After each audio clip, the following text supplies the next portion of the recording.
आज बातमध्ये मी निखिला। नुकत्याच झालेल्या विधानसभा निवडणुकीमध्ये मराठा समाजाचं प्रतिनिधित्व करणारे पक्ष अशी ओळख असणाऱ्या काँग्रेस एनसीपीचं पानिपत झालं। भाजपला सर्वाधिक जागा मिळाल्यात, पण त्यातही मराठा समाजाचं प्रमाण आधीपेक्षा काहीसं कमी दिसतंय। मंत्रिमंडळामध्ये सुद्धा तुलनेनं कमी प्रतिनिधित्व मिळालंय हे सुद्धा दिसतंय। आणि त्यामुळेच आता जर पाहिलं तर 288 पैकी 107 आमदार हे मराठा आहेत, मात्र यापूर्वी त्यांची संख्या ही 150-160च्या घरामध्ये सुद्धा होती। त्यामुळे एकूणच मराठा राजकारणाचं भवितव्य काय या विषयावर आपण चर्चा करणार आहोत। चर्चेमध्ये सहभागी होत आहेत भाजपचे प्रवक्ते केशव उपाध्ये, नमस्कार, काँग्रेसचे प्रवक्ते डॉक्टर राजू वाघमारे, त्याचबरोबर संभाजी ब्रिगेडचे प्रवक्ते प्रवीण गायकवाड, नमस्कार, आणि निवासी आकडेवारी आहे आणि जो काही आढावा आम्ही घेतलेला आहे तो आपण पाहूया।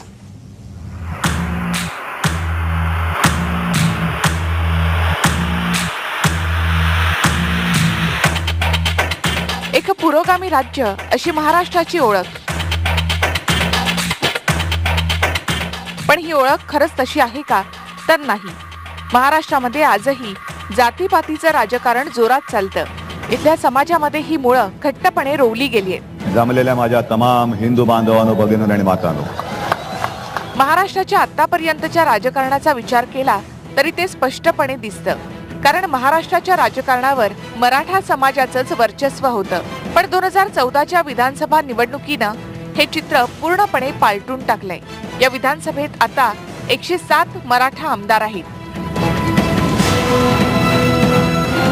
आतापर्यंत महाराष्ट्रात मराठा समाजासाठी काँग्रेस हाच एकमेव राजकीय पक्ष होता, पण 1990 नंतर या वर्चस्वाला सुरुंग लागण्यास सुरुवात झाली होती आणि 2014च्या निवडणुकीत काँग्रेस, राष्ट्रवादी काँग्रेस या मराठा समाजाच्या राजकारणावर अवलंबून असलेल्या पक्षांना पराभवाचा तडाखा बसला आणि मराठा राजकारणानंही शेवटच्या घटका मोजायला सुरुवात केली।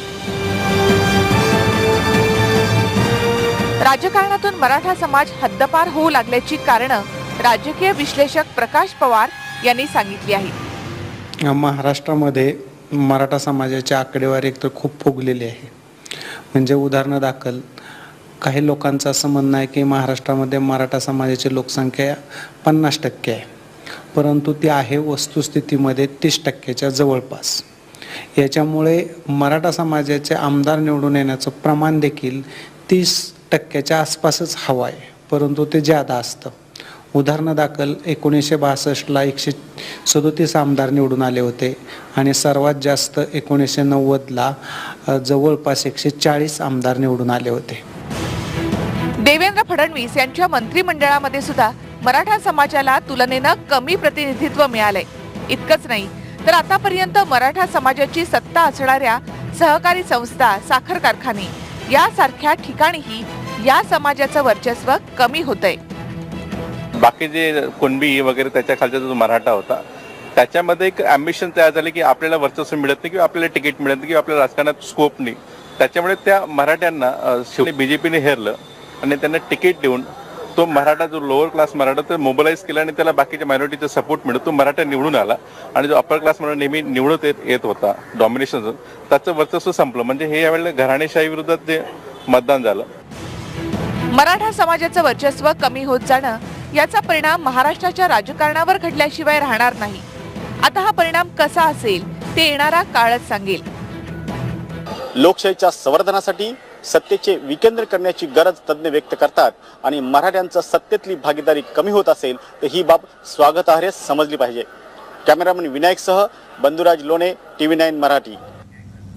राज्यामध्ये साधारणतः 32% मराठा समाज आहे, मात्र आज हा समाजही कुठेतरी विखुरलेला दिसतो, कारण काँग्रेस आणि राष्ट्रवादी यांचा एक हाती अशी वोट बँक म्हणजे मराठा समाज। मात्र मराठा समाज त्यानंतर म्हणजे साधारणतः शिवसेना आणि भाजप यांच्याकडे सुद्धा वळलेला दिसतो आणि 2014च्या निवडणुकीमध्ये काँग्रेस आणि राष्ट्रवादीला याचा सगळ्यात मोठा फटका बसला। एकूणच विभागतोय का हा मराठा समाज? एकूणच का फटका बसतोय याचं विश्लेषण केलेलं आहे राजकीय विश्लेषक प्रकाश पवार यांनी। प्रकाश पवार काय म्हणतायत ते आपण ऐकूया। हा आर्थिकदृष्ट्या स्तरीकरण झालेला समाज आहे। म्हणजे मराठा समाजामध्ये शेती करणारे लोक आहेत, शेतीतनं बाहेर पडलेले लोक आहेत, उद्योगधंदे करणारे लोक आहेत आणि याच्या व्यतिरिक्त कॉर्पोरेट सेक्टरमध्ये गेलेले सुद्धा लोक आहेत। अशा 4-5 गटामध्ये स्तरीकरण झाल्यामुळे परिणाम असा झाला की त्यांचे राजकीय ॲटिट्यूड दृष्टिकोन देखील भिन्न भिन्न प्रकारचे निर्माण झाले. हे एक पहिलं कारण आहे. दुसरं कारण असं आहे की साधारणपणे 1990 पासून नंतर मराठा समाजाचं स्तरीकरण होत गेलं आणि मराठा समाजाची मतं जी काँग्रेसला एकमुखी पडत होती, म्हणजे मराठा समाज 100% मानला तर साधारणपणे 80% पर्यंत मतं हे काँग्रेस पक्षालाच मिळत असत. परंतु 1990ला त्याच्यामध्ये शिवसेनेने काही प्रमाणावरती वाटा मिळवला आणि तो भाग होता मराठवाड्याचा. नंतर 1999ला दुसरा मोठा तुकडा पडला आणि तो गेला राष्ट्रवादी काँग्रेसकडे. म्हणजे एकूण काँग्रेसच्या मतांचे 3 गट्टे झाले आणि ते 3 गट्टे झाल्यानंतर आत्ताच्या इलेक्शनमध्ये अत्यंत चित्तवेधक पद्धतीने 4था गट निर्माण झाला आणि 21% किंवा 24% मतदान हे भाजपला झालं. म्हणजे भाजप आणि शिवसेना यांच्या मतांची टक्केवारी जर पाहिली तर ती 50%पेक्षा जास्त आहे आणि काँग्रेस आणि राष्ट्रवादीच्या काँग्रेसच्या मतांची टक्केवारी पाहिली तर ती साधारणपेक्षा 30च्याही खाली आहे. प्रकाश पवार यांचं हे विश्लेषण आपण या ठिकाणी पाहिलंय. डॉक्टर राजू वाघमारे काँग्रेसच्या आपल्याबरोबर आहेत. तर राजू वाघमारे, जसं आता प्रकाश पवारांनी विश्लेषण केलं तसं एक 80% जी मतं होती मराठा समाजाची ती काँग्रेसकडे होती. मात्र 2 दशकांपासून ती इतर भागामध्ये म्हणजे विरोधकांकडे ती वळलेली आहेत. म्हणजे काँग्रेस इतर म्हणजे एनसीपी म्हणा, शिवसेना म्हणा किंवा भाजप. मात्र 2014 मध्ये म्हणजे आता ज्या विधानसभेच्या निवडणुका झाल्या त्यामध्ये ही वोट बँक काँग्रेसला आपल्याकडे राखता आली नाही. ही वोट बँक काँग्रेसला आणि म्हणजे काँग्रेसला जर आपण पर्टिक्युलर म्हणत असाल किंवा आघाडी किंवा एनसीपी आणि काँग्रेस आम्ही दोघेही सत्तेवर होतो 15 वर्ष, तर आमच्याकडे ही मराठांची जी वोट बँक होती ती होती. त्याला कारणं अशी झाली की जर तुम्ही पूर्ण बघितलं तर या मराठा कम्युनिटीमध्ये जे आता प्रकाश पवारांनी सांगितलं जे स्तरीकरण झालं त्याच्यामध्ये एक हायर क्लास मराठा जो विभाग आहे म्हणजे जो एस्टॅब्लिश मराठा कम्युनिटी आहे ती कम्युनिटी पारंपरिक पद्धतीने काँग्रेस आणि राष्ट्रवादीकडे राहिली. त्याचा पुरावा म्हणजे एनसीपीचं जे त्यांच्यामध्ये जास्त मराठा प्रतिनिधित्व आहे त्यांचा जो वोटिंग शेअर आहे तो 1% वाढला या निवडणुकीमध्ये. म्हणजे ती हायर साईडची जी मराठा वोट बँक होती ती ही काँग्रेस राष्ट्रवादीकडे राहिली. पण जी लोअर आणि मिडल क्लासची जी मराठा वोट बँक आहे की जी एस्टॅब्लिश नाही आहे ती ह्या वेगवेगळ्या पद्धतीच्या म्हणजे शेतीच्या जोड उद्योगधंद्यामध्ये किंवा इतर नोकरींमध्ये कॉर्पोरेट सेक्टरमध्ये जी ही वोट बँक गेली त्या वोट बँकेची स्वतःबद्दल असणारी सुप्त किंवा जागृत राजकारणात येण्याची इच्छा आणि जी त्यांची इच्छा आहे राजकारणात येण्याची त्या इच्छेला या काँग्रेस आणि राष्ट्रवादीच्या आमच्या राजकारणाच्या ह्याच्यात अगोदरच स्थिरावलेले जे मराठा कम्युनिटी आहे त्यांच्यामुळे आणि त्यांच्या तुम्ही असं म्हणाल की एक डायनेस्टी म्हणा किंवा पारंपरिक मतदारसंघातले जे मतदारसंघ आहेत त्याच्यामुळे त्या कम्युनिटीला पुढे यायला वाव नाही मिळाला आणि ह्या ज्या मराठामधले जी मिडल आणि लोअर कम्युनिटी आहे या संपूर्ण कम्युनिटीला बीजेपी आणि शिवसेनेने आपल्या जवळ ओढून घेतलं आणि त्या राजकारणाच्या त्या हेतुपोटी म्हणजे तो नॅचरल भाग आहे प्रत्येकाचा असू शकतो आणि त्याच्यामुळे कुठेतरी आमच्याकडून दुर्लक्ष झाल्यामुळे तो जो विभाग आहे तो विभाग बीजेपी आणि शिवसेनेकडे आत्ता तात्पुरता आपण असं म्हणू कारण कसं आहे याला कारण असं आहे की तात्पुरता तिकडे ओढल्या गेला पण हा विभाग हा परत मराठा कम्युनिटीचा काँग्रेस आणि राष्ट्रवादीकडे परंपरागत येणार कारण जे सहकाराचं जाळं काँग्रेस राष्ट्रवादीने या महाराष्ट्रात रोवलेलं आहे आणि ह्या सहकारी जाळ्यांमधून कारण 200 जवळजवळ शुगर फॅक्टरी आहेत बँका जर बघितल्या तर 70% बँकांवर मराठा कम्युनिटीचं वर्चस्व आहे तर ह्या सहकारी बँका म्हणा फॅक्टरी म्हणा दूध डेअरी म्हणा याच्यातून जे जाळं विणलेलं आहे त्याच्यामुळे हा जो समाज जो गेलेला आहे तो ह्या इलेक्शनला गेलाय पण तो पुढच्या इलेक्शनला काँग्रेस आणि राष्ट्रवादीकडे परत येईल याच्यात शंका नाही. बरं, चर्चा पुढे सुरू राहील. केशव उपाध्याय यांच्याकडे मला जायचंय मात्र वेळ झाली एका छोट्याशा ब्रेकची.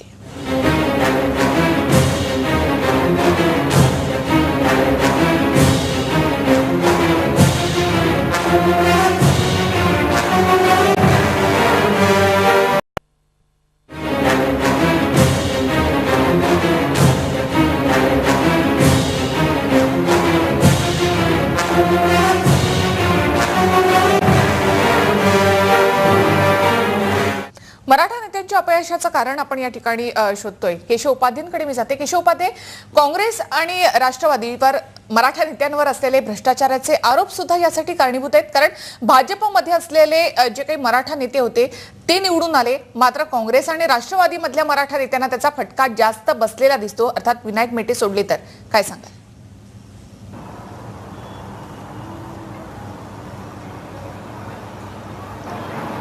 निखिलाजी, या गोष्टीचं मी दोन तीन स्तरावरती मी साधारणतः विश्लेषण करेन. नंबर एक, आता वाघमारे साहेबांनी सांगितलं की पुढच्या निवडणुकीत पुन्हा मराठा समाज त्यांच्याकडे वळेल. प्रचंड आशावादी त्यांची एक जाहिरात होती. ठीक आहे, माझ्या शुभेच्छा आहेत, त्यांना मला काही म्हणायचं नाही. एक मुद्दा लक्षात घेतला पाहिजे, प्रामुख्याने मराठा समाज काँग्रेस राष्ट्रवादीपासून दूर जाऊन तो प्रामुख्याने भारतीय जनता पार्टीकडे वळला. त्याचं सगळ्यात महत्त्वाचं कारण म्हणजे भारतीय जनता पार्टीला 27%च्या आसपास मतं या विधानसभा निवडणुकीत मिळाली आणि सर्व स्तरात नाही मतांचं सर्व घटकात नाही मतं आलेली होती. त्याचं कारण असं होतं, मराठा समाजाची गेल्या 15 वर्षापासून या काँग्रेस राष्ट्रवादीनं एक प्रकारे गृहीत धरलं होतं आणि त्या गृहीत धरण्यातनं आणि मग मराठा आरक्षणाचा विषय असेल, अन्य विषय असेल, शिवाय छत्रपतींच्या पुतळ्याबद्दलचं राजकारण असेल, हे सगळ्या गोष्टी डोळ्यासमोर घडत होत्या मराठा समाजाच्या आणि त्याच्यामुळे मराठा समाजामध्ये आपल्याला एक गृहीत धरलं जातंय, आपण काही केलं तरी आपलं म्हणजे काँग्रेस राष्ट्रवादीचे एक व्होटर आहोत आपण, एक मतपेटी इतकंच आपल्याकडे बघितलं जातंय आणि आपण त्यांनाच मत देणार, अशा प्रकारची एक मानसिकता या समाजामध्ये आली होती. त्यातनं हा समाज मोठ्या प्रमाणात भारतीय जनता पार्टीकडे वळला. नंबर एक, हे एक तात्कालिक आत्ताच्या निवडणुकीत गेल्या 6-8 महिन्यातलं विश्लेषण करायचं. दुसरं एक सगळ्यात महत्त्वाचं विश्लेषण, हे केवळ एका समाजासाठी लागू नाहीये, हे ओव्हरऑल प्रत्येक संघटनेसाठी लागू आहे. तुम्ही आता एक शब्द वापरलात हे सुरू करत असताना, महाराष्ट्राचं राजकारण कूस बदलतंय का? मला याच्यावरती बोलायचंय. होय, महाराष्ट्राचं राजकारण कूस बदलतंय. निखिलाजी, एक गोष्ट लक्षात घेतली पाहिजे, प्रत्येक समाज, मग तो मराठा समाज असेल, धनगर समाज असेल, दलित समाज असेल, आदिवासी समाज असेल, या प्रत्येक समाजाच्या आकांक्षा ह्या अधिक वेगाने जागृत होत आहेत. त्यांना पुढे जायची आस लागलेली आहे, विकासाची आस लागलेली आहे. आणि एक प्रामुख्याने आम्ही सातत्याने, मी तर गेले अनेक दिवस हा मुद्दा मांडतोय, या मुद्द्याचा विचार आपल्या प्रत्येक संघटनेने, प्रत्येक समाजाच्या नेत्यांनी करायला हवा. आता ढोबळ मारण्याचं जे राजकारण कालपर्यंत चालत आलेलं आहे ते राजकारण चालणार नाही. जे त्यांना विकास देऊ शकतात, म्हणजे 1990 नंतरची ग्लोबलायझेशनची ही पिढी आहे आणि जे विकास आता या क्षणाला या समाजाला किंवा कुठल्याही समाजाला आता असं वाटतं की मोदी साहेबांच्या रूपाने एक चांगलं नेतृत्व, विश्वासार्ह नेतृत्व आहे आणि हे आपल्याला विकास देऊ शकतं आणि त्यामुळे लोकांच्या प्रायोरिटी बदलल्यात. आता एक गठ्ठा मतं देण्याचं किंवा समाज म्हणून किंवा व्यक्ती म्हणून मत देण्याचं प्रमाण आता कमी होत चाललंय. किंबहुना 2 निवडणुकांनी, लोकसभा निवडणूक आणि विधानसभा निवडणूक, यांनी सगळी गणितं आत्ताची बदललेली आहेत, हे आपण लक्षात घेतलं पाहिजे. तिथं कोठेकर बसलेत, ते सांगतील, माझ्या म्हणण्याला दुजोरा देतील. त्यामुळे महाराष्ट्राच्या नाही देशाच्या बदललेल्या राजकारणाची कूस लक्षात घेऊन जे विकासाचं राजकारण करतील, मग ते पक्ष असतील, ते समाज असतील, त्या समाजाचे नेते असतील, ते पुढच्या काळामध्ये यशस्वी होताना दिसतील, हे या निमित्तानं मला सांगायचं. नरेंद्र कोठेकर, एकूणच म्हणजे मराठा आणि मुस्लिम या समाजाचे एकत्र करण्याचा, ही मतं जी आहेत ती मिळवण्याचा प्रयत्न काँग्रेस आणि राष्ट्रवादीनं कुठेतरी केला. मात्र 50% शहरीकरण झालेल्या महाराष्ट्रामध्ये ते चाललं नाही, किंवा जेव्हा मराठा आरक्षणाचा मुद्दा एनसीपी आणि काँग्रेसनं पुढे केला त्यावेळेला इतर जातींमध्ये जास्त जनजागृती निर्माण झाली आणि या सगळ्या जाती एकवटल्या, याचा फटका बसला. नाही, मी थोडंसं सविस्तर बोलतो. कसं आहे की आपण पूर्वीपासून जर महाराष्ट्रातलं राजकारण बघितलं किंवा महाराष्ट्रातल्या गेल्या 50 वर्षातलं राजकारण बघितलं तर एक मानायला पाहिजे की महाराष्ट्रातलं राजकारण हे मराठा नेत्यांभोवती का होतं. तर मराठा नेत्यांकडे पहिल्यापासून सुबत्ता, त्यांच्याकडे वतनदारी, इनामदारी, ह्या सगळ्या गोष्टी असल्यामुळे ते स्थावर, जंगम आणि स्थैर्य असलेली ती तो वर्ग आहे आणि त्या वर्गाने नेहमीच राजकारण केलं. जसजसं पुढे आपण वर्ष पालटली गेली किंवा निवडणुका होत गेल्या तसा ओबीसी समाज असेल किंवा कोणतेही समाज, म्हणजे आपण कोणत्याही समाजाला कमी नको लेखूया किंवा जास्त नको लेखूया, पण त्याच्यामध्ये एक जागृती झाली, शैक्षणिक प्रगती होत गेली, विकासाची प्रगती होत गेली, त्यामुळे समाज जागृत होतो आणि समाज जागृत झालं की कोणाचा तरी एक टक्का, म्हणजे जेव्हा टक्का वाढतो तेव्हा कोणातरी टक्का कमी होतो. आपण जे आज म्हणतो की मराठ्यांचं राजकारणातलं हे घटलंय, म्हणजे त्यांची जी आकडेवारी आहे ती या 2014च्या निवडणुकीमध्ये घटली आहे. याचाच अर्थ कसा, तर बहुजनांची टक्केवारी वाढलेली आहे. ही वाढली याचा अर्थच असा आहे की मराठा आरक्षणाला, केशव उपाध्ये जसं म्हणाला की काँग्रेस आणि राष्ट्रवादी काँग्रेसनी गृहीत धरलं होतं. मराठा आरक्षणावरून जेवढा काय गोंधळ झाला, एनसीपी आणि काँग्रेसनी निवडणुकीच्या आधीपर्यंत जो काय गोंधळ केला, त्यांनी जे आरक्षण मागितलेलं शिक्षण आणि नोकरीत मागितलेलं, ते आपण सामाजिक बोलूया नको, पण आपण एकूण जर ही टक्केवारी बघितली तर ती घसरण्याचं कारण एकमेव आहे की इतर समाज आज जागृत झालेला आहे, इतर समाजाचे नेते तयार झालेले आहेत, जे पूर्वी फक्त मराठ्यांपुरतं म्हणजे ते जे कोंडाळं होतं ते फक्त त्या घराण्यांपुरतं होतं. म्हणजे आपण जर बघितलं तर ह्यांनी जसं वाघमारे साहेबांनी मागे सांगितलं की वेगवेगळ्या संस्थांमधून ते संस्था त्यांच्याकडे आहेत. मग याचं कारणच ते होतं की मराठा समाज त्याच्यातली ती घराणी आणि त्यांच्या शैक्षणिक संस्था असतील, सहकार्यातल्या संस्था असतील, साखर कारखाने असतील, याच्यावरती ते राजकारण केलं गेलं. म्हणून महाराष्ट्राच्या राजकारणात जर आपण बघितलं तर एकूणच मराठा आमदारांची निवडून येण्याची संख्या अधिक होती. याचा अर्थ असा नाही की आता मराठा आमदारांची संख्या घटेल लगेच, पण कुठे ना कुठे मराठा समाजाकडे केलेलं दुर्लक्ष आणि ओबीसी किंवा अन्य ज्या जाती आहेत या राज्यातल्या, म्हणजे म्हणताना सगळेच राजकीय पक्ष म्हणतात की हे पुरोगामी महाराष्ट्र आहे, शाहू फुले आंबेडकरांच्या नावावरती राजकारण केलं जातं. पण एकूण जर बघितलं तर आपल्याकडे जातीपातीचं राजकारण अन्य राज्यांपेक्षा जास्त होतं, जे दाखवायला आपण म्हणतो की इथे जातीपातीचं राजकारण होत नाही. पण मायावतींसारखा एक आपल्याला त्यांनी केलेला फॉर्म्युला माहिती आहे सोशल इंजिनिअरिंगचा, तो सोशल इंजिनिअरिंगचा जर फॉर्म्युला इथे केला तर मी म्हणतो की सगळ्याच समाजातले नेते इथे प्रतिनिधित्व करतील आणि समाज सगळ्या बाजूनी एकवटला, सगळ्या बाजूनी म्हणजे सगळेच समाज जर पुढे आले तर राज्याची ती प्रगती असते. म्हणजे कोणा एका समाजाभोवती आपण हे स्थिर राहण्यापेक्षा सगळ्या समाजांना जर पुढे आणायचं असेल तर तसं म्हणजे केशव उपाध्ये जसं म्हणाले की आता सगळं बदलतंय, तर ह्या बदललेल्या परिस्थितीची जी जाणीव आहे ही प्रत्येक पक्षाने घेतली पाहिजे. नक्कीच. आणि काँग्रेस आणि राष्ट्रवादीमध्ये मराठा नेत्यांवर सगळ्यात जास्त भ्रष्टाचाराचे आरोप झाले, हेही कारणीभूत होतं? तेही कारणीभूत होतंच, पण मी म्हणेन की भ्रष्टाचाराचा आरोप हा राजकारणापुरता असतो. समाज म्हणून जर आपण म्हटलं तर त्याला भ्रष्टाचार आपल्या नेत्याने केलाय नाही केला त्या समाजाला तसं नसतं. आपला नेता आपल्यासाठी काय करतो, म्हणजे जिथे जिथे त्यांचं प्राबल्य आहे त्या प्राबल्य असलेल्या क्षेत्रांमध्ये ते निवडून येत होते इतकी वर्ष, पण कुठेतरी आता त्यांना क्षह देणारा वर्ग तयार झाला, त्यांना शह देणारा किंवा त्यांना प्रतिस्पर्धी असा एक वर्ग तयार झाला, असा एक नेता तयार झाला.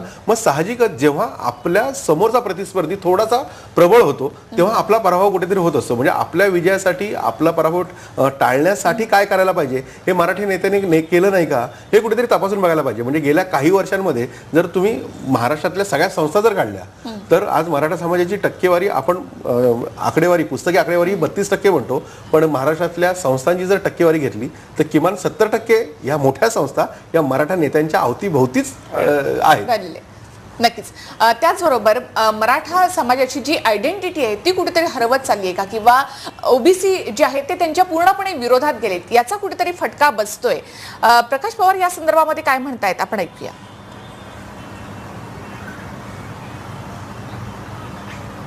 मराठा समाजामध्ये अगोदर मराठा नावाची आयडेंटिटी ही कृत्रिम पद्धतीने निश्चित केलेली होती.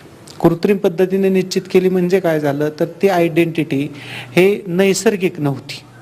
नैसर्गिक आयडेंटिटी आहे कुणबी आणि त्यांना दिलेली आहे औपचारिक आयडेंटिटी मराठा. त्याच्यामुळे मराठा समाज या आयडेंटिटीमध्ये जे जे सामील झाले फायद्यासाठी ते पुन्हा हळूहळू त्यातून बाहेर पडू लागले. म्हणजे उदाहरणार्थ आज मराठवाड्यातल्या विदर्भातल्या कुणबी समाजाला जर म्हटलं, कोकणातल्या कुणबी समाजाला म्हणालो आपण की तुम्ही मराठा आहात का, तर त्या आयडेंटिटी मराठा सांगायला तयार होत नाहीत. नंबर 2, ते आयडेंटिटी कुणबी असणाऱ्या ओबीसी कॅटेगरीमध्ये मराठ्यांना सामील करून घ्यायला तयार होत नाहीत. म्हणजेच मराठ्यांच्या विरोधात विदर्भातले लोक जातात आणि कोकणातले लोक जातात. नक्कीच. राजू वाघमारे, मराठा वोट बँक टिकवण्यासाठी काँग्रेस आणि राष्ट्रवादीनं मराठा आरक्षणाचा मुद्दा पुढे केला, मात्र हाच मुद्दा उलटला काँग्रेस राष्ट्रवादीवर?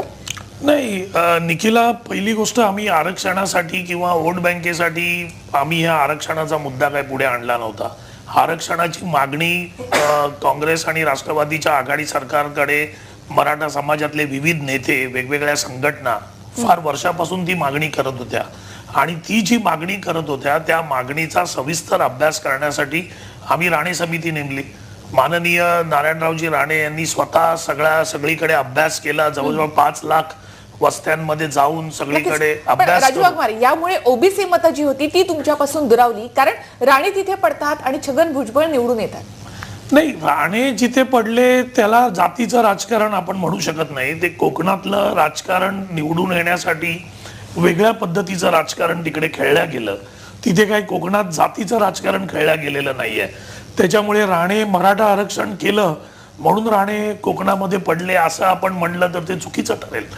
पण सगळ्यात महत्वाचा मुद्दा असा की मगाशी कोटेकर साहेबांनी सांगितलं त्याच्यात मला ही गोष्ट त्याच्यात मिळवावीशी वाटते किंवा ऍड करावीशी वाटते की पूर्वीचं राजकारण जे महाराष्ट्राचं होतं ते खेडोपाड्यात गावोगावी हे राजकारण होतं. तिथे या वेगवेगळ्या संस्था होत्या, तिकडे मराठा लोक जे मातब्बर होते, त्याच्यामुळे हे राजकारण त्या पातळीवर खेळलं जायचं. शहरीकरण कमी झालं होतं. आत्ताच्या महाराष्ट्रामध्ये 45% हे महाराष्ट्राचं शहरीकरण झालेलं आहे. मग ज्यावेळी तुम्ही शहरीकरण करता त्यावेळी तुमची संस्थानं तेवढी शहरामध्ये तुम्हाला ठेवता येत नाहीत आणि ती न ठेवता आल्यामुळे बाकीचा समाज त्याच्यामध्ये इन्क्लूड झाला आणि या सगळ्या गोष्टीचा जो फटका आहे तो आपण आकडेवारीमध्ये बघतोय की मराठा समाजाची आकडेवारी राजकारणात कुठेतरी कमी झाली. त्याला शहरीकरण हा एक महत्वाचा घटक आहे, कारण शहरीकरण झाल्यामुळे प्रत्येक जो मराठा समाज इतर स्तरावर विखुरला गेला होता त्याच्या इच्छा जागृत झाल्या आणि त्या जो खेडोपाडचा जो समाज आहे तो संस्थेच्या भोवती निगडीत आहे, गावाच्या भोवती निगडीत आहे. राजीव कुमार, आता तुम्ही एक शब्द या ठिकाणी वापरला, संस्थानं. खरंच पश्चिम महाराष्ट्रामध्ये अशी मराठा नेत्यांची संस्थानच होती आणि या संस्थानांना कुठेतरी सुरुंग लागला, कारण बहुजन मराठा समाज जो आहे त्याच्या इच्छा जागृत झाल्या, तो जागृत झाला राजकारणाविषयी आणि म्हणून या संस्थानांना सुरुंग लागला, याचा फटका बसला. तो जागृत झाला हे नक्कीच, आणि जो तो जागृत झालेला समाज होता त्याच्याबरोबर ज्या पद्धतीने बाकीच्या समाजातले जे लोक होते, ओबीसी आणि इतर समाजातले, त्यांनाही राजकारणामध्ये जे पूर्वी प्राधान्य दिलं जात नव्हतं सगळ्या पक्षांकडून, त्यांनाही या राजकारणामध्ये प्राधान्य दिलं गेलं. त्याच्यामुळे ते प्रतिनिधी निवडून आले. मग कुठेतरी जिथे फक्त मराठा प्रतिनिधी निवडून येणार तिथे आज ओबीसीचा प्रतिनिधी एक नेता म्हणून उभा राहिला आणि तो निवडून आल्यामुळे नॅचरली मराठ्याचं प्रमाण कमी झालं. म्हणजे कुठेतरी जसं कोटेकर म्हणाले टक्का वाढतो तसं इतर समाजाची प्रगती, शहरीकरण हे दोन मुद्दे पण मराठा समाजाच्या राजकारणात. मराठा आरक्षणाचा जो मुद्दा होता त्यानंतर ओबीसी घटक जे आहेत ते एकवटले आणि हे सगळे ओबीसी घटक एकवटल्यामुळे सुद्धा कुठेतरी मराठा नेत्यांना याचा फटका नक्कीच बसलेला आहे. चर्चा पुढे सुरू राहील. वेळ झाली एका ब्रेकची.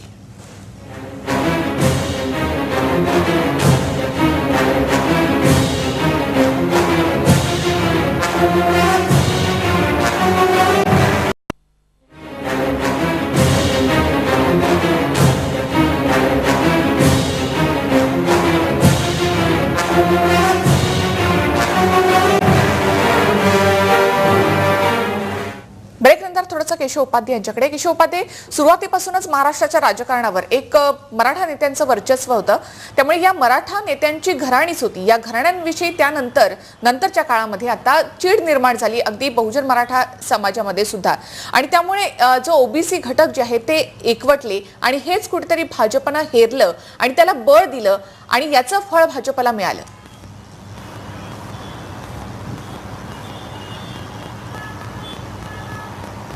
नाही, प्रश्न आहे बघा की तात्कालिक आपल्याला घाईघाई निष्कर्ष काढायचे असतील तर आपण असे निष्कर्ष काढू शकतो की भाजपने अमुक खेरलं आणि तमुक त्यातनं भाजपला यश मिळालं. प्रश्न असा आहे की गेले अनेक वर्षानुवर्ष एका ठराविक म्हणजे काँग्रेस एनसीपीची ठराविक घराणी म्हणजे मराठा समाज सुद्धा त्याला पूर्ण म्हणता येणार नाही, म्हणजे एक ठराविक घराण्यांचं एक त्या ठिकाणी निवडून यायचे, त्या ठिकाणचं एका अर्थाने ते राजे संस्थानं, मगाशी वाघमारे साहेबांचा शब्द मी वापरतो तर त्यांना परत राग येईल, त्यामुळे संस्थानं एका अर्थाने ती कार्यरत होती आणि ही संस्थानं कार्यरत असताना त्या संस्थांच्या मदतीने राजकारण चालायचं.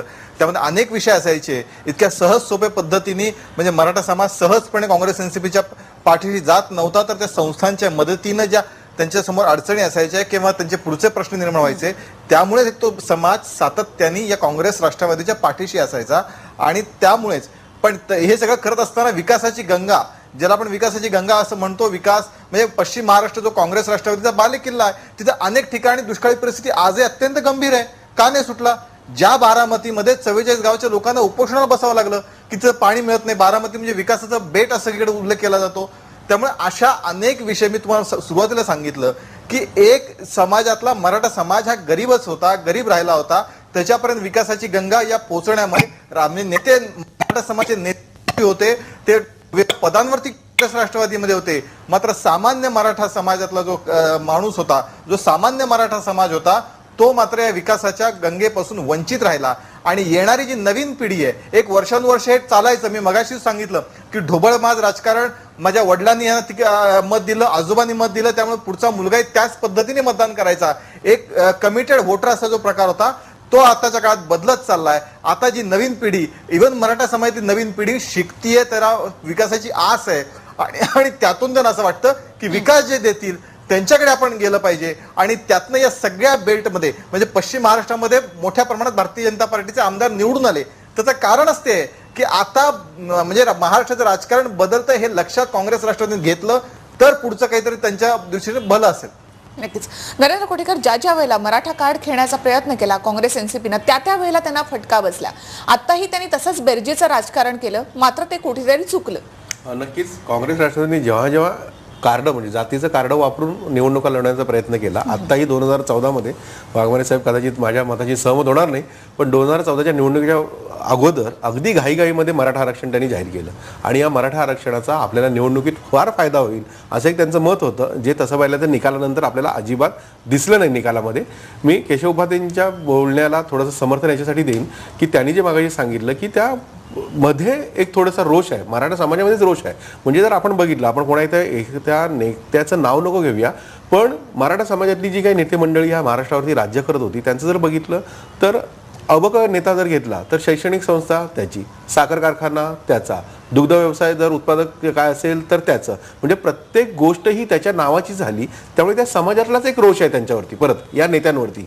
आणि हा रोष कुठे ना कुठे अन्य पक्षांना कारणीभूत ठरला की त्यांना त्याचं योगदान मिळालं, त्यांना त्याचं प्राबल्य मिळालं. आणि त्यामुळे मी म्हणेन की जे मराठा नेते आतापर्यंत महाराष्ट्रावर राज्य करत होते त्यांची जी झालेली पडझड जी आहे, घराण्यांची जी झालेली पडझड बनतोय आपण, किंवा त्या नेत्यांची जी पडझड आहे त्याला कारणीभूत ते आहे की त्यांनी स्वयंकेंद्रित सगळं केलं. म्हणजे जे काय आहे ते माझं आहे आणि यामुळे कुठेतरी त्यांच्यातले पण जो वर्ग आहे, त्यांच्या समाजाचा जो वर्ग आहे तो त्यांच्यापासून तो दुरावत गेलाय. नक्कीच. जे दोन स्तर आहेत, म्हणजे एक श्रीमंत म्हणजे सुभेदारी जसं आता म्हणाले राजू वाघमारे तसं, आणि एक त्यातलाच गरीब ज्यांच्याकडे ज्यांच्या गरजा भागवण्यासाठी एक उचित प्रयत्न केले गेले पाहिजे होते. केशव उपाध्याय जसं म्हणाले की विकासाची गरजा म्हणजे प्रत्येक गावागावात खेड्याखेड्यामध्ये आपण पाणी, वीज या मूलभूत ज्या गरजा आहेत त्या पोचू शकलो असतो की नाही. पण त्या आज महाराष्ट्राचं दुर्दैव असं आहे की आपण आघाडीचं राज्य जरी म्हटलं तरी आज अनेक गावांमध्ये प्यायला पाणी नाही, अनेक गावांमधला रस्ता नाहीये, अनेक गावांमध्ये वीज नाहीये. मग हे सगळं गेल्या 50 वर्षाचं राजकारण करत असताना मराठा समाजाने या गोष्टी कुठेतरी केल्या नाहीत. मी मगाशी म्हटल्यासारखं की हा पराभव त्यांना टाळता आला असता. गेली 50 वर्ष जर विकासाचं राजकारण केलं असतं तर आजही माझ्या मते मराठा समाजाचं प्रभुत्व जे आहे, प्राबल्य जे आहे ते महाराष्ट्रावर राज्यावर राहिलं असतं. नक्कीच. राजू वाघमारे, आतापर्यंत हा सगळा समाज हा सत्ताधारी समाज म्हणूनच त्याकडे पाहिलं जात होतं. इतर बहुजन समाजही त्यांच्याकडे त्याच नजरेने पाहत होता. त्यामुळे हा समाज सुद्धा म्हणजे अति महत्वाकांक्षा हे कारणीभूत आहे यासाठी. अति महत्वाकांक्षा कोणाची? म्हणजे नेत्यांची. नाही, नेत्यांची अति महत्वाकांक्षा जर आपण म्हणण्यापेक्षा मी म्हणजे कोटेकरांच्या मताशी तेवढा सहमत नाही आहे की विकास आज 60 वर्षामध्ये महाराष्ट्रात विकास हा नक्की झाला. या निवडणुकीमध्ये जे काँग्रेसचं जे तुम्ही सांगाल की काँग्रेसला जे अपयश ज्या प्रमाणात आलं, याला जर तुम्ही याचा जर आपण चांगला अभ्यास केला तर एक लक्षात येईल की बीजेपीनी ज्या पद्धतीने सोशल इंजिनिअरिंग या महाराष्ट्रामध्ये केली. म्हणजे काय तर जर तुम्ही बीजेपीचा इतिहास बघितलात तर बीजेपीने नेहमी प्रत्येक राज्यामध्ये ज्या मेजॉरिटी जाती आहेत त्या मेजॉरिटी जातीच्या विरोधात जाऊन बाकीच्या सगळ्या जातींना एकत्र केलं. म्हणजे जर तुम्ही बिहार आणि युपी मध्ये बघितलं तर जेवढे नॉन यादव होते त्या सगळ्या कम्युनिटीना बीजेपीने एकत्र केलं. हरियाणात गेलात तर तुम्ही नॉन जाट कम्युनिटीला एकत्र केलं, कारण जाट मेजॉरिटीमध्ये आहेत. महाराष्ट्राच्या आताच्या इलेक्शनात केशव उपाध्याय किती बोलत असले विकास विकास, तरी त्यांची जी सोशल इंजिनिअरिंग होती ती यशस्वी झाली. कशी तर त्यांनी मराठा ज्यावेळी मेजॉरिटीने आहेत तर नॉन मराठा ज्या कम्युनिटी आहेत मग त्याच्यामध्ये बाकीच्या कम्युनिटी या सगळ्या आल्या, यांना एकत्र घेतलं. तसंच त्यांनी ज्यावेळी इंजिनिअरिंग केली त्यावेळी मुंडे साहेबांचं जेव्हा बीजेपीने महाराष्ट्रात त्यांचं प्राबल्य वाढलं त्याच्यामुळे वंजारी समाज त्यांच्याकडे आला. खडसेंना त्यांनी नेता केला, लेवे पाटील समाज त्यांच्याकडे आला. ह्या इलेक्शनमध्ये त्यांनी राजू शेट्टींना घेतलं, लिंगायत समाज त्यांनी जोडला. जानकरांना आपल्या बरोबर घेतलं, धनगर समाज जोडला आणि रामदास आठवलेंना जोडलं, दलित समाज जोडला. अशा पद्धतीने मराठ्यांमधला लोअर आणि मिडल क्लास आणि ह्या आयसोलेटेड ज्या बाकीच्या जाती आहेत यांना एकत्र करून जवळजवळ 65% मताधिक्य बीजेपी निखिला, मला यायचंय. आणि ही जी सोशल इंजिनिअरिंग आहे याचा फायदा बीजेपीला या निवडणुकीत झाला. विकास वगैरे या अगोदरच्या बरं. समोरच्या गोष्टी आहेत, पण त्याच्या पाठीमागची जी गोष्ट आहे आणि त्याच्यामुळे फायदा झाला ती या इलेक्शन मधली ही गोष्ट आहे. निखिला, मला यायचंय. केशव उपाध्ये येते मी तुमच्याकडे. एकच दुरुस्ती करतो. तुम्ही जे म्हणालात की मी असं म्हणत नाही की राज्याचा आपला विकास झाला नाही. माझा म्हणण्याचा अर्थ असा निखिला, होता मला- की ज्या मराठा समाजात किंवा मराठा नेत्यांनी स्वयंकेंद्रित सगळी सत्तास्थानं केली म्हणजे संस्थानं स्वतःचं उभारलं, हे तर तुम्ही नाकारणार नाही की एखाद्या नेत्याचं त्याचंच इंजिनिअरिंग कॉलेज त्याचंच साखर कारखाना मग यामुळे म्हणजे तो जो तळागाळापर्यंत जायला पाहिजे. नाही, माझं म्हणणं एवढंच आहे की जे स्वतःकडे येतं ते आपल्या तळागाळापर्यंत पण जायला पाहिजे. ते त्या तुलनेत गेलं नाही एवढंच म्हणणं होतं. नक्कीच. केशव उपाध्ये बोला.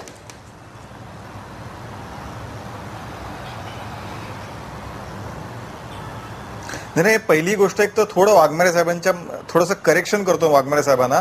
राजू शेट्टी लिंगायत समाजाचे नाहीत, त्यामुळे ती करेक्शन फक्त करतो. नंबर 2 असं आहे की आता मगाशी सांगितलं की सोशल इंजिनिअरिंगचा प्रयोग आम्ही केला.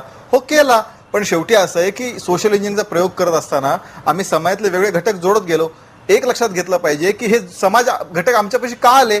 आता सुद्धा मराठा समाज आम्हाला मतदान केलं, आमच्या फक्त याच घटकांनी मतदान केलं म्हणजे मराठेतर समाजाने मतदान आम्हाला केलं आणि मराठा समाजाने केलं नाही असं म्हणणं हे तुमच्यासाठी आत्मवंचना करण्यासाठी छान राहील, पण वस्तुस्थिती तशी नाही.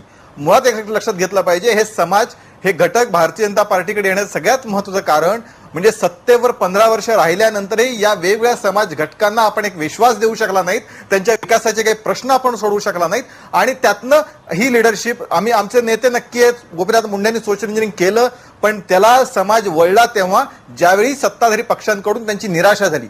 हेच मराठा समाजाबाबतीत झालेलं आहे की मराठा समाजाबाबतीत मोठ्या प्रमाणात एक आपल्याला सातत्याने गृहीत धरलं जातं, मराठा समाज फक्त काँग्रेस राष्ट्रवादीलाच मतदान करणार अशा प्रकारच्या मानसिकतेमध्ये काँग्रेस राष्ट्रवादीचे नेते राहतात. हे जे मराठा समाजाला लक्षात यायला लागलं त्यातनं तो संताप आला आणि त्यातनं हे समाज भारतीय जनता पार्टीकडे आलेले आहेत.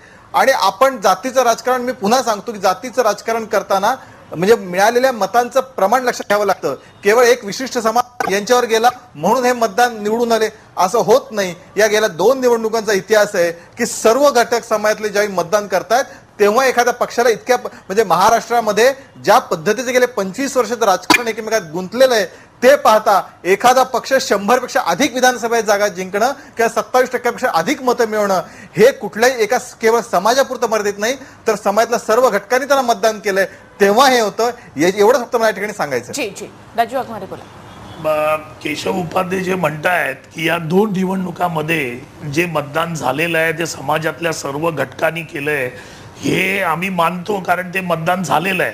पण त्याच्यातला मतितार्थ असा आहे की वोटर्स मतं देताना परसेप्शनवर देतात, रियालिटीवर नाही. आणि जे परसेप्शन या मतदारांना बीजेपी मध्ये दिसलं म्हणून त्यांनी वोटिंग केलेलं आहे. पण ज्यावेळी याच मतदाराला आता हळूहळू रियालिटी कळायला लागलेली आहे आणि ती रियालिटी या 5 वर्षामध्ये कळणार आहे आणि ती एकदा कळाली की ह्यांनी ज्यांनी मतं दिलेली आहेत ती परत मतं या काँग्रेसकडे परत येणार, कारण काँग्रेस हा रियालिटी दाखवणारा पक्ष आहे, परसेप्शन दाखवणारा नाही. केशव उपाध्ये बोला.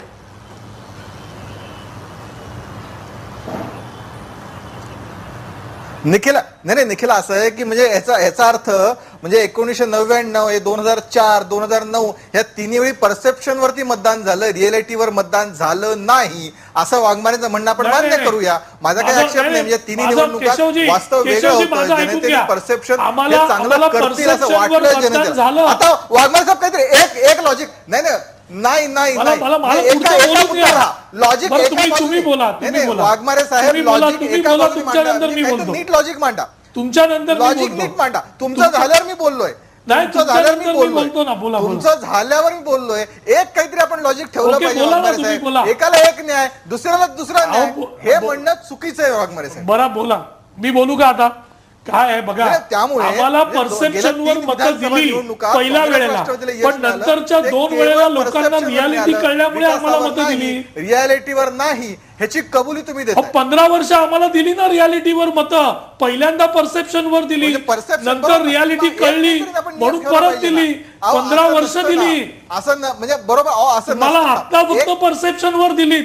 आता रियालिटी झालं- जर तुमची झालं, आवडली झालं. लोकांना झालं. तर पुढच्या अहो, इलेक्शन वाघमारे मध्ये साहेब, तुम्हाला देतील. परसेप्शन वरती मतदान जर एक काहीतरी ठेवा ना भूमिका. जी अहो वाघमारे साहेब, ठीक आहे, वाघमारे साहेबांची कोंडी मी समजू शकतो, त्यांना नाही, काय ठीक आहे, कोंडी मला वगैरे काही आक्षेप नाही. नाहीये. पण एक आम्ही त्यातलं देखील परसेप्शन लक्षात वर घेतलं मतदान पाहिजे. 2004 अशा मध्ये पद्धतीने घेतलं. चर्चा आपण करू शकत नाही. रियालिटी लोकांना चर्चा करायची दाखवली, असेल तर परत ती आम्हाला logically मतदान चर्चा केली दिलं, पाहिजे. परत जी रियालिटी भूमिका दाखवली, मांडतो. परत मतदान पण तुम्हाला दिलं. परसेप्शन निर्माण म्हणजे बर वाघमारे साहेब एक मिनिट तुम्हाला आता जे मतदान दिलंय ह्या वेळेचं हे मतदान परसेप्शन वर दिलेलं राजू आहे, वाघमारे, हे रियालिटीवर नाही. केशव उपाध्ये बोला, अगदी थोडक्यात संपवा आपलं म्हणणं. परसेप्शन निर्माण करण्यात अपयश अहो तुम्हाला म्हणजे हा तुम्ही एक नाही थोडक्यात की परसेप्शन म्हणजे तुम्ही महाराष्ट्रातल्या जनतेला रियालिटी समजत नाही असं म्हणून त्यांचा अपमान करतात. नंबर 1. नंबर 2, परसेप्शन वरती अहो जर समजा अगदी खोट्या आश्वासनांवरती परसेप्शन म्हणजे खोटं आश्वासन, खोटं पुरस्कृत आणि ते अपयश, खोटा हेतू. जी जी केशव उपाध्ये, तुमचं म्हणणं खोटं मुद्दा या ठिकाणी आश्वासन कळला. अहो तुम्ही जी. दिलं. अहो 15 वर्षाच्या मराठा समाजाला तुम्ही खोटं गृहीत धरलं आणि म्हणून असं घडलं हे. जी जी जी नक्कीच. पुन्हा एकदा मी चर्चेसाठी येते, मात्र निखिला, वेळ झाली एका छोट्याशा ब्रेकची.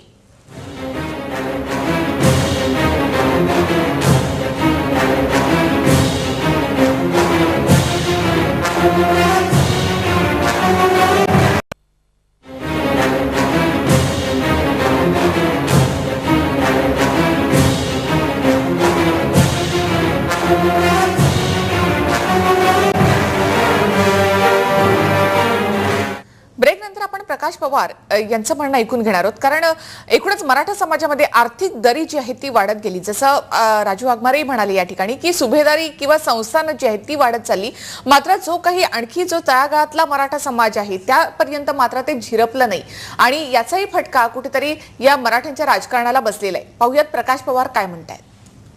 मराठा समाजामध्ये असणारी रूढीवादी दृष्टिकोन किंवा त्याला कन्झर्वेटिव्ह दृष्टिकोन असं म्हणता येऊ शकेल. याचं कारण असं आहे की मराठा समाजामध्ये जो एक वर्ग साखर सम्राट झाला, जो श्रीमंत झाला, तो जवळपास त्याचं जगणं हे सरंजामी पद्धतीचं होतं आणि जे उरलेले लोक जीवन जगत होते ते सर्वसामान्य पद्धतीचं जगत होतं. ह्या दोघांच्या दृष्टिकोनामध्ये कुठंच मेळ बसलेला नाही. त्यांचं शिक्षण वेगळं, त्यांचे आर्थिक राहणीमान वेगळं, त्यांचा सांस्कृतिक दर्जा वेगळा, त्यांच्या अगदीच विवाहाच्या पद्धतीसुद्धा भिन्न पद्धतीने राबवल्या गेल्या. या सगळ्या गोष्टीमुळे एक मराठा समाजातल्या वर्गाला मराठा अभिजनांबद्दल परात्म भाव निर्माण झाला आणि हा परात्म भाव या निवडणुकीमध्ये स्ट्रॉंग पद्धतीने काम करत होता. त्याच्यामुळे देखील मराठा समाजाचे आमदार आणि एकूणच राजकारणातलं त्यांचं वजन कमी व्हायला कारण ठरलं. 1960 ते 90च्या दरम्यान आर्थिक घटक म्हणजे शेतीवरती पूर्णपणे नियंत्रण मराठ्यांचं होतं.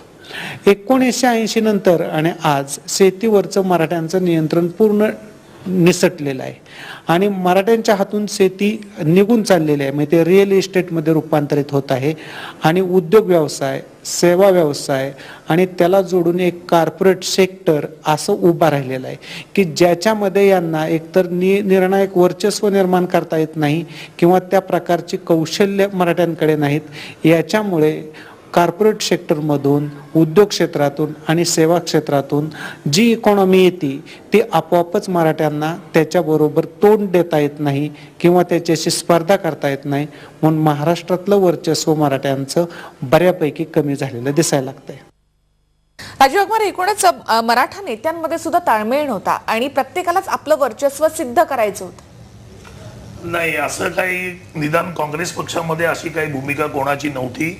आम्ही एकत्र येऊन अगदी ज्या पद्धतीने काँग्रेस आतापर्यंत निवडणूक लढवत आली त्या पद्धतीने आम्ही निवडणूक लढवत होतो आणि त्याच्यामुळे मराठा समाजाचा नेता वेगळा आणि इतर समाजाचा वेगळा आणि त्या मराठा समाजातल्या नेत्यांमध्ये सुसूत्रता नव्हती असं म्हणणं चुकीचं ठरेल.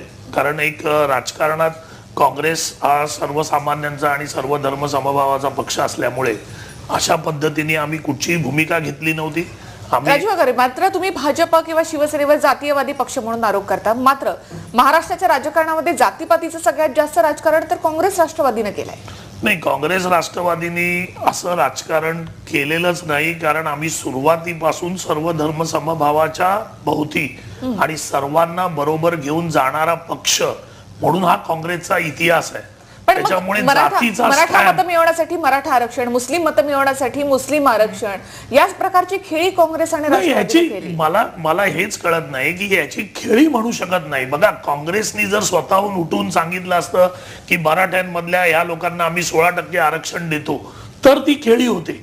ज्या गोष्टीसाठी आज मराठा समाज इतकी वर्ष झगडत होता, ज्या गोष्टींसाठी मुस्लिम समाज इतकी वर्ष झगडत होता आणि आम्ही सत्तेवर होतो, त्याच्यामुळे ते जे झगडत होते त्यांना जी गोष्ट पाहिजे होती त्या गोष्टीचा अभ्यास करून ती गोष्ट त्यांना देण्यात आम्ही यशस्वी झालो. याचा अर्थ आम्ही ती खेळी केली का? कारण आम्ही त्या समाजाच्या मागण्या मान्य केल्या, कुठेतरी त्यांना आरक्षण देऊन. कारण आरक्षणाची मागणी आम्ही केली नव्हती, ती त्या समाजाने केलेली, समाजाच्या विविध संघटनांनी केलेली. त्याचा आम्ही अभ्यास केला. आम्हाला पटलं, सरकारमध्ये असताना माननीय नारायणरावजी राणे साहेबांना हे पटलं, त्यांच्या समितीला पटलं आणि त्यांनी तो निर्णय घेऊन आम्ही त्यांना ते आरक्षण दिलं. त्याच्यामुळे ही खेळी केली, मतांसाठी केली हा प्रकार नाही. उद्या बीजेपी सत्तेत असती आणि दुसऱ्या समाजाने आरक्षणासाठी किंवा कशासाठी जर त्यांच्याकडे तशा मागण्या इतकी वर्ष केल्या असत्या तर त्यांना पण त्या द्याव्या लागल्या असत्या. त्याच्यामुळे जातीचं राजकारण काँग्रेस कधीच करत नाही. केशवजी, हे जे राजकारण मराठा आहे, समाज आता BJP भाबडा राहिलेला नाहीये आणि आता कुणाचीही मक्तेदारी राहिलेली नाहीये असं वाटतं का?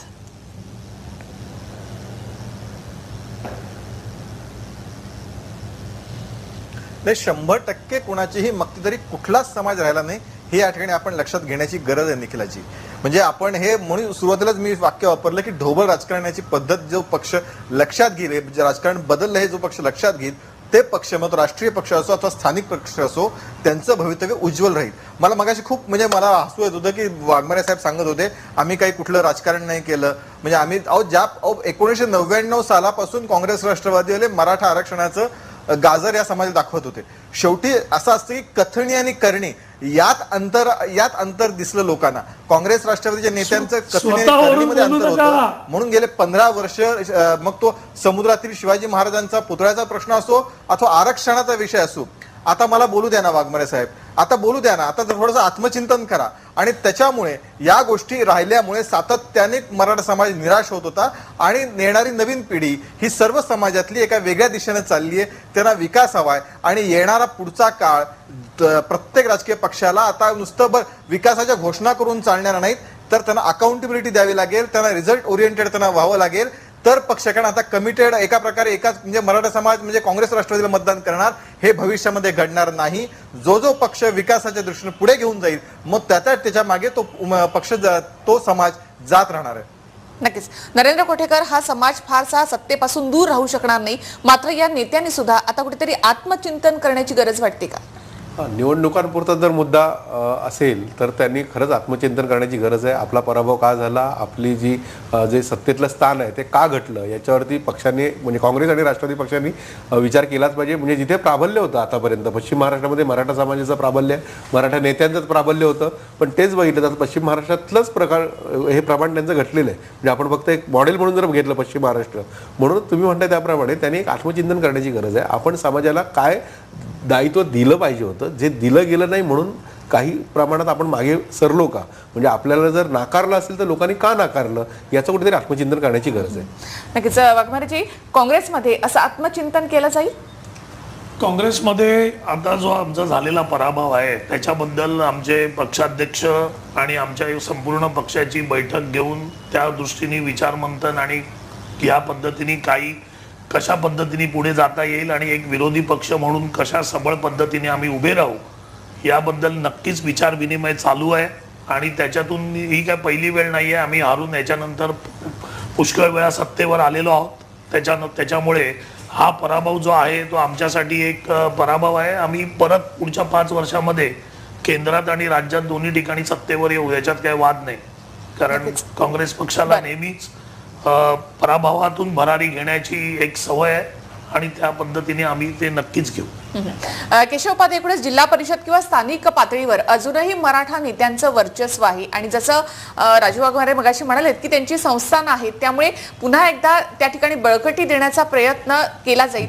मात्र आत्ता जे सगळे समाज एकवटलेले आहेत किंवा सोशल इंजिनिअरिंगचा भाजपचा प्रयोग असं ते म्हणतायत, तसाच कायम राहील भाजपमध्ये?